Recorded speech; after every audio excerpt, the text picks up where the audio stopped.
Hi friends, welcome back to our channel. Friends, మన channel cricket సంబంధించిన ప్రతి చిన్న అప్డేట్ మన ఛానల్లో రెగ్యులర్ వస్తుంటాయి. ఇంకా మన ఛానల్ని సబ్స్క్రైబ్ చేసుకోకపోతే ఫ్రెండ్స్ వెంటనే సబ్స్క్రైబ్ చేసుకోండి అండ్ పక్కన బ్లెక్ని యాక్టివేట్ చేసుకోండి. అండ్ అదే ఇంకా మన వీడియోని లైక్ చెప్తే ఫ్రెండ్స్ వెంటనే లైక్ చేసి మన వీడియోలకు తింటాం. ఫ్రెండ్స్ తప్పకుండా లైక్ చేయండి. లైక్ చేస్తే మన వీడియో మార్కెట్కి ఫాస్ట్ వచ్చేది. ఇక ఆర్సీబీకి కొత్త కెప్టెన్ ఐపీఎల్ 2025కి రజత్ పతిదారు. మరి ఇక్కడ నుంచి ఆర్సీబీకి ఏమైనా డౌన్ఫాల్ మొదలవుతుందా అనేది ఈ వీడియోలో అయితే చూద్దాం. ఎందుకంటే మరి రాబోయే సీజన్లో విరాట్ కోహ్లీ కెప్టెన్గా చేస్తారని అందరు అనుకున్నాం. బట్ రజత్ పతిదార్ని అయితే కెప్టెన్సీ అయితే చేసిళ్ళు. బట్ ఎనీవే అక్కడ చూసుకుంటే రజత్ పతిదార్ కూడా చాలా మంచి ప్లేయరే.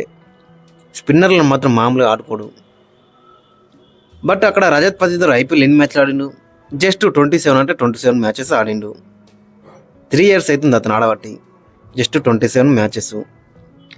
27 మ్యాచెస్కి మరి ఆర్సీబీ కెప్టెన్గా చేయడం ఎంతవరకు కరెక్ట్ అనేది మరి రాబోయే సీజన్లో అయితే మనకైతే కనబడుతుంది. ఈ సీజన్లో విరాట్ కోహ్లీ కెప్టెన్గా ఉండి విరాట్ కోహ్లీ రిటైర్ అయ్యాక తను కెప్టెన్గా ఉంటే బెటర్ అయితే ఉండేది. బట్ తనైతే అద్దనుకున్నాడు. ఇక వేరే ఆప్షన్స్ కూడా మనకైతే కనబడతలేవు అక్కడ ఆర్సీబీలో. వీళ్ళు అసలు ఆక్షన్లో వీళ్ళైతే కొంచెం పొరపాటు అయితే చేసిలని చెప్పుకోవచ్చు. కేఎల్ రాహుల్ వద్దనుకున్నారు, శ్రేయస్ అయ్యర్ని వద్దనుకున్నారు, అండ్ రిషబ్ పంత్ను కూడా వద్దనుకున్నారు. వాళ్ళ ముగ్గురిలో ఏ ఒక్క ప్లేయర్ని తీసుకున్నా అని వీళ్ళకైతే చాలా బెటర్ అయితే ఉండేది ఫ్యూచర్లో కూడా. బట్ వాళ్ళనైతే వద్దనుకున్నారు.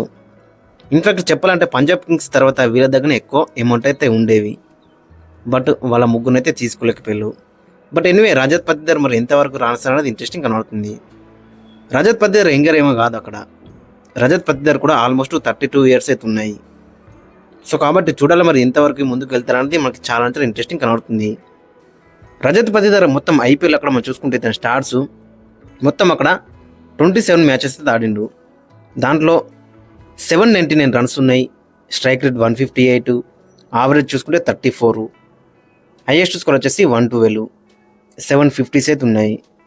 సో ఓవరాల్గా చూసుకుంటే చాలా బెటర్ స్టార్ట్స్ అయితే మనకైతే కనబడుతున్నాయి. మరి చూడాలి మరి కెప్టెన్గా ఏ విధంగా రాణిస్తారు అనేది ఇంట్రెస్టింగ్ కనబడుతుంది. గత 2 సీజన్లో కెప్టెన్గా లేడు కాబట్టి తన మీద అయితే ప్రెజర్ అయితే లేదు, మంచిగా రాణించిండు. బట్ ఈ సీజన్స్ అయితే కెప్టెన్సీ ప్రెజర్ అయితే ఖచ్చితంగా అయితే ఉంటుంది. మరి కెప్టెన్సీ ప్రెజర్తో ఏ విధంగా రాణిస్తారు అనేది ఇంట్రెస్టింగ్ కనబడుతుంది. ఇక ఇతను డొమెస్టిక్లో అయితే కెప్టెన్సీ అయితే చేసిండు. అక్కడ మధ్యప్రదేశ్కి లాస్ట్ సయ్యద్ ముస్తక్ అలీ ట్రోఫీ మొత్తం అక్కడ 16 మ్యాచ్లో 12 గెలిచిండు, 4 అయితే ఓడిపోయిండు. 75% విన్ రేషియో అయితే మనకైతే కనబడుతుంది. ఇంకా అక్కడ మనం మెయిన్గా చూసుకుంటే ఫైనల్ కూడా తీసుకువెళ్ళిండు. చాలా రోజులు అవుతుంది అక్కడ మరి మధ్యప్రదేశ్ ఫైనల్కి వెళ్ళి. దాదాపు 10 years కంటే ఎబోన్ అవుతుంది. మరి అలాంటి సిచ్యువేషన్లో మళ్ళీ అక్కడ రజత్ పతిదార్ కెప్టెన్గా ఉండి ఫైనల్స్కి అయితే తీసుకువెళ్ళిండు. సో ఓవరాల్గా చూసుకుంటే మరి ఐపీఎల్లో ఆర్సీబీకి ఏమైనా ఫార్చ్యూన్స్ చేంజ్ చేస్తారన్నది ఇంట్రెస్టింగ్ కనబడుతుంది. చూడాలి మరి ఏ విధంగా ముందుకు వెళ్తారన్నది ఇంట్రెస్టింగ్ కనబడుతుంది. ఇక రజత్ పతిదార్ ఐపీఎల్ కెరీర్ కూడా చాలా ఫ్యాసినేటింగ్గా మనకైతే కనబడుతుంది. 2021 ఐపీఎల్లో ఆర్సీబీలో జాయిన్ అయ్యిండు. ఇక 2022 ఆక్షన్కు ముందైతే ఇతనైతే రిలీజ్ అయితే చేసిళ్ళు. మళ్ళీ ఆ మెగా ఆక్షన్లో ఇతనైతే బైబ్యాక్ చేయలేకపోయారు. దట్టు అన్సోల్డ్ అయ్యిండు, ఏ టీం కూడా తీసుకోలేకపోయింది. బట్ ఆర్సీబీలో ఒక ప్లేయర్కి ఇంజూరీ అయితే ఇతనైతే లాస్ట్ మూమెంట్లో ప్లేఆఫ్స్కి ముందు ఇతనైతే మళ్ళీ రిప్లేస్మెంట్ అయితే తీసుకున్నారు రిప్లేస్గా.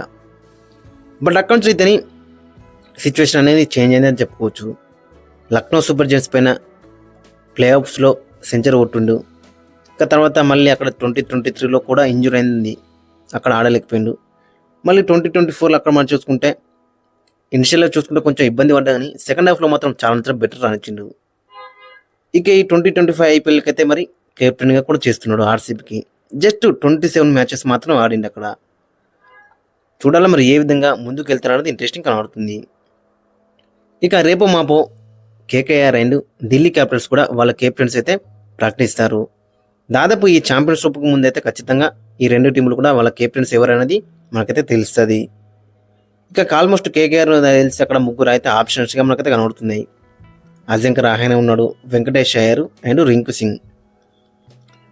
సో ఇక్కడ మనం మెయిన్గా చూసుకుంటే రింకు సింగ్ వైపు వెళ్ళే ఛాన్స్ అయితే మనకి 100% అయితే కనబడుతుంది. ఎందుకంటే రెగ్యులర్గా మన టీంలతో ట్రావెల్ చేస్తున్నాడు. దట్టు T20Isలో కూడా తన ప్లేస్ని అయితే సిమెంట్ అయితే చేసుకున్నాడు.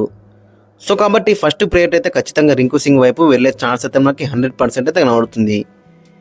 ఇక తర్వాత ఆప్షన్ వచ్చేసి అజింక్య రహానే. అజింక్య రహానే కూడా రీసెంట్గా మనం చూసినాక సయ్యద్ ముస్తక్ అలీ ట్రోఫీలో ముంబైకి ఏ విధంగా ఆడిండో. సో కాబట్టి సెకండ్ ప్రియారిటీ వచ్చేసి అజింక్య రహానే.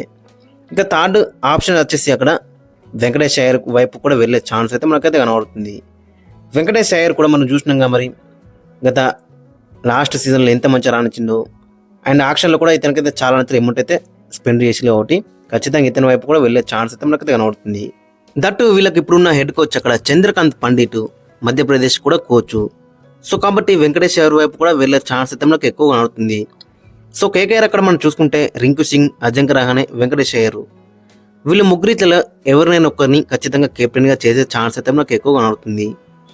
ఇక మరోవైపు ఢిల్లీ క్యాపిటల్స్ మరి కేఎల్ రాహుల్ ఉన్నాడు, ఫ్యాఫ్ డూప్లెసిస్ ఉన్నాడు, అండ్ అక్షర్ పటేల్ కూడా ఉన్నాడు. అక్కడ రీసెంట్గా న్యూస్ కూడా లీక్ అవుతున్నాయి అక్కడ మరి రాబోయే ఐపీఎల్ 2025కి ఢిల్లీ క్యాపిటల్స్కి అక్షర్ పటేల్ కెప్టెన్ అని. చూడాలి మరి ఎవరిని ప్రకటిస్తారనేది ఇంట్రెస్టింగ్ కనబడుతుంది. రిటెన్షన్స్ అప్పుడే రిషబ్ పంత్ను ఒకవేళ రిటర్న్ చేసినా కానీ మేము అక్షర్ పటేల్కే కెప్టెన్సీ ఇస్తామని అక్కడ వాళ్ళ మేనేజ్మెంట్ అన్నారట. సో కాబట్టి అక్కడ రిషబ్ పంత్ అయితే ఆ టీం నుంచి అయితే తప్పుకున్నాడు. సో ఇవన్నీ చూసుకుంటే మరి అక్కడ అక్షర్ పటేల్ వైపు వెళ్ళే ఛాన్స్ అయితే మాకు ఎక్కువ కనబడుతుంది. ఇంకా వీళ్ళకి సెకండ్ ఆప్షన్ వచ్చేసి అక్కడ కేఎల్ రాహుల్. కేఎల్ రాహుల్ కూడా మరి గత సీజన్లలో మనం చూసినాక పంజాబ్ కింగ్స్ కెప్టెన్ చేసిండు, తర్వాత లక్నో సూపర్ జైంట్స్కి కూడా కెప్టెన్సీ అయితే చేసిండు. బట్ ఎప్పుడైతే కెప్టెన్సీ బాధ్యతలు తీసుకున్నాడో తన స్ట్రైక్ రేట్ మొత్తం పడిపోయిందని చెప్పుకోవచ్చు. అంతకుముందు మనం చూసుకుంటే 14 బాల్స్లో 50 అవుతుంది గతంలో మనం చూసినాక కెప్టెన్సీ లేనప్పుడు. సో కాబట్టి మరి కెప్టెన్సీ కొంచెం ప్రెజర్ అయితే మనకైతే కనబడుతుంది కాబట్టి ఖచ్చితంగా మరి అక్షర్ పటేల్ వైపు వెళ్ళే ఛాన్స్ అయితే మనకు ఎక్కువ కనబడుతుంది. లేదంటే కేఎల్ రాహుల్ కూడా చేసే ఛాన్స్ అయితే ఉంటుంది. ఇంకా అక్కడ మనం మెయిన్గా చూసుకుంటే ఫ్యాఫ్ డూప్లెసిస్ కూడా ఉన్నాడు. బట్ అక్కడ ఫ్యాఫ్ డూప్లెసిస్ కెప్టెన్ చేస్తే మాత్రం అక్కడ జెక్ ఫ్రేజర్ మెర్గర్కి ఛాన్స్ దొరకకపోవచ్చు. సో ఓవరాల్ ఇవన్నీ కూడా చూసుకుంటే మరి ఫస్ట్ ప్లేయర్ అయితే ఖచ్చితంగా అక్షర్ పటేల్ వైపు వెళ్ళే ఛాన్స్ అయితే మనకు ఎక్కువ కనబడుతుంది. లేదంటే కేఎల్ రాహుల్ అని చెప్పుకోవచ్చు. ఫ్రెండ్స్ మరి మీ ఒపీనియన్ అయితే కింద కామెంట్స్ అయితే మెన్షన్ చేయండి. మరి కొత్తగా అపాయింట్ చేసిన రజత్ పతిదర్ ఏ విధంగా ముందుకు తీసుకెళ్తాడు మరి ఆర్సీబీని అక్కడ, అండ్ డీసీకి అండ్ కేకేఆర్కి మరి కెప్టెన్ ఎవరు ఉంటే బెటర్ ఉంటుంది అనేది ఖచ్చితంగా కింద కామెంట్స్ అయితే మెన్షన్ చేయండి.